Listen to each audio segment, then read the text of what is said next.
Vamos seguir então com o Jornal de Serviço pela Jovem Pan. Dia 12, depois de amanhã, acontece o Dia Nacional de Prevenção de Arritmias Cardíacas e Morte Súbita.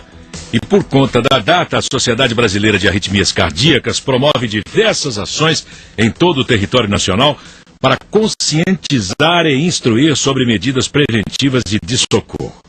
As doenças cardiovasculares são responsáveis pela maior causa de mortalidade em todo o mundo e por isso devemos sempre parabenizar quando é feito um trabalho de esclarecimento em torno do tema. Eu vou conversar um pouquinho mais sobre essa campanha nacional, uma campanha nacional, com o nosso consultor, o médico cardiologista Dr. Maurício Weingarten, e também com o presidente da SOBRAC, a Sociedade Brasileira de Arritmia Cardíaca, o Dr. Martinelli Filho. Doutor Maurício, bom dia. Bom dia, Oliveira, bom dia, ouvintes da PAN. E o Martino é um dos expoentes nessa área, criou a Sociedade de Arritmia, é um dos mentores desse programa nacional, e por isso mesmo é que nós chamamos o Martino para essa conversa e para falar para os nossos ouvintes como é importante a arritmia cardíaca e o que nós podemos fazer para prevenir as arritmias, tratá-las e evitar a morte súbita, esse verdadeiro fantasma. Não é, Martino? Bom dia. Bom dia, Maurício, bom dia, Oliveira, saudações ao Viverdes. Eu queria só chamar a atenção porque eu não sou o atual presidente da Sociedade Brasileira de Arritmias Cardíacas. Atual presidente, Dr. Guilherme Fenelon. Eu sou membro do Conselho, ex-presidente. Mas bom dia mais uma vez. Bom, o senhor disse aí saudações ao Viverdes, doutor Martino. Já começamos bem a entrevista, né? Porque então já somos dois, 2-1, né? Começamos por cima, né? Começamos por cima, 2-1, né? Mas não na tabela de classificação, mas tudo bem, Oliveira. Mas não acabou o campeonato ainda, e tudo indica que o Fluminense vai levar essa. Haja arritmia cardíaca, viu? Falta só a Sul-Americana, se vocês caírem fora, haja coração. Eu já aproveito, Oliveira, e vocês que estão com o coração batendo ou depressa ou devagar, eu queria um pouquinho que o Martino explicasse para nós qual é essa ligação entre a arritmia e a morte súbita. E as pessoas perguntam, Martino e Oliveira, ouvintes da PAN, afinal de contas, é o coração bater rápido ou bater devagar que acaba oferecendo mais risco para nós? Tá certo.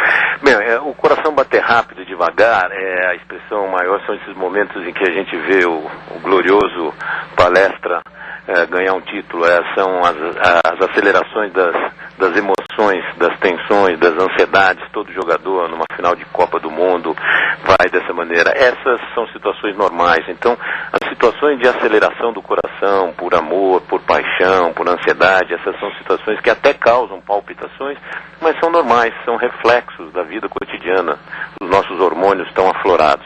Não é dessas situações que nós falamos quando nós queremos prevenir a gravidade dessas arritmias, que é a morte súbita. Então eu diria, Maurício, que existe um espectro muito grande de arritmias cardíacas e é preciso esclarecer bem.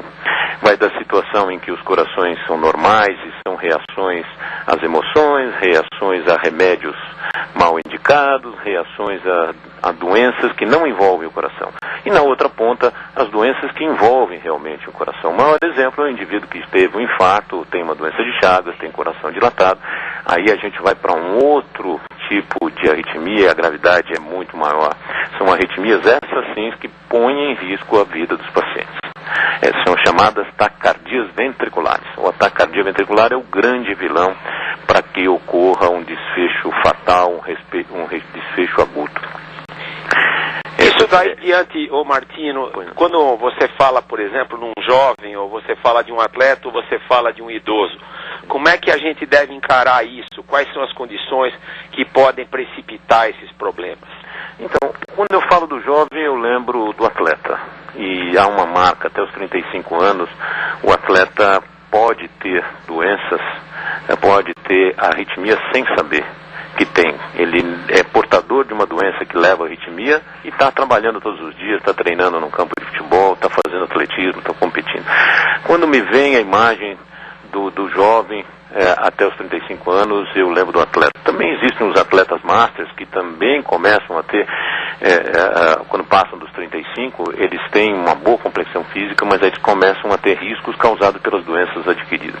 E no idoso, sem dúvida nenhuma, eu lembro logo de 2 tipos de arritmia. A arritmia mais comum é uma chamada fibrilação atrial, que tanto incomoda, que tanto diminui qualidade de vida e que, na verdade, ela provavelmente não leva à morte, mas ela é preditora de ocorrência de um evento muito desagradável que chama-se acidente vascular encefálico, que são os AVCs. Então, essa situação me lembra muito o idoso, me chama atenção por essa questão. As ocorrências de arritmias mais graves, arritmias dessas que eu citei que levam à morte súbita, elas estão à média idade. E, como eu disse, uma mistura entre a ocorrência de doenças diversas que levam à dilatação do coração. E aí, como é que a gente pode investigar? O que as pessoas devem pedir para os seus médicos ou tomar cuidado, Martino? Bom, o atleta, o jovem, aquele que está iniciando o treinamento, competitivo ou não, que vai para a academia, esse, sem dúvida nenhuma, todos os estudos, todos os compêndios médicos de respeito exigem que haja uma avaliação pré-atividade. Nos países desenvolvidos, o indivíduo precisa ter um passaporte para praticar exercício. Isso está ligado aos comitês olímpicos. Só esporte competitivo ou não competitivo? Não, esporte competitivo e não competitivo. E todos os indivíduos em países desenvolvidos hoje, sobretudo na Europa, eles precisam ter esse passaporte e minimamente fazer um eletrocardiograma, fazer esse exame fundamental. Por incrível que pareça, muitos não fazem e começam a ser admitidos em instituições esportivas, e esses indivíduos então têm que ser avaliados. Quando os indivíduos não praticam esportes e passam da média idade, eles começam a fazer a investigação de prevenção de doenças cardiovasculares. Você sabe muito bem, Maurício, você é experto nessa área, a prevenção da doença arterial coronariana é a principal forma de evitar também a arritmia, porque a maioria delas, como eu disse, vem dos corações infartados. Então, prevenir o infarto significa prevenir a arritmia.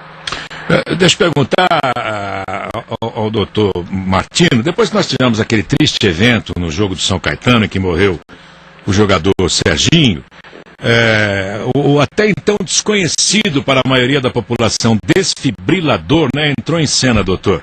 O desfibrilador automático, ele realmente é importante na ressuscitação, quando ocorre uma parada cardíaca? Há um índice grande de sucesso quando utilizado o desfibrilador? Sim, Oliveira, ele é um elemento fundamental. Não adianta nós estarmos treinados para atendimento a uma parada cardíaca se nós não tivéssemos esse aparelho. Porque se você imaginar o que a gente vê sempre nos filmes, um monitor, em que nós vemos uma linha e falamos, o coração parou, na verdade o coração parou muito antes. Ele parou quando tem aquela linha toda agitada, toda irregular, que é a tal da fibrilação ventricular. É ali que nós podemos agir. Naquele momento não tem contração, o coração está parado, mas nós podemos atuar. Isso dura alguns minutos, alguns segundos, muitas vezes, dependendo do problema do coração. Se eu quiser atuar, ele só com esse aparelho. O aparelho vai fazer a desfibrilação, que é o processo da fibrilação ventricular. Se eu não tivesse aparelho, Oliveira, não adianta fazer manobra, não adianta fazer ressuscitação. Por isso, a Sociedade Brasileira de Arritmias prega tanto os treinamentos e a difusão dos aparelhos. O nosso mote é que em cada lugar que tenha um extintor de incêndio, que é conhecido por todos nós, pela forma, pela cor, também tem ao lado um desfibrilador. Agora, Martino, tem lugares em que merecem mais o desfibrilador e outros menos. No meu elevador lá no meu prédio tem um extintor de incêndio, mas não tem desfibrilador porque tem 12 apartamentos. Mas quais são os locais em que nós temos que ter esses desfibriladores?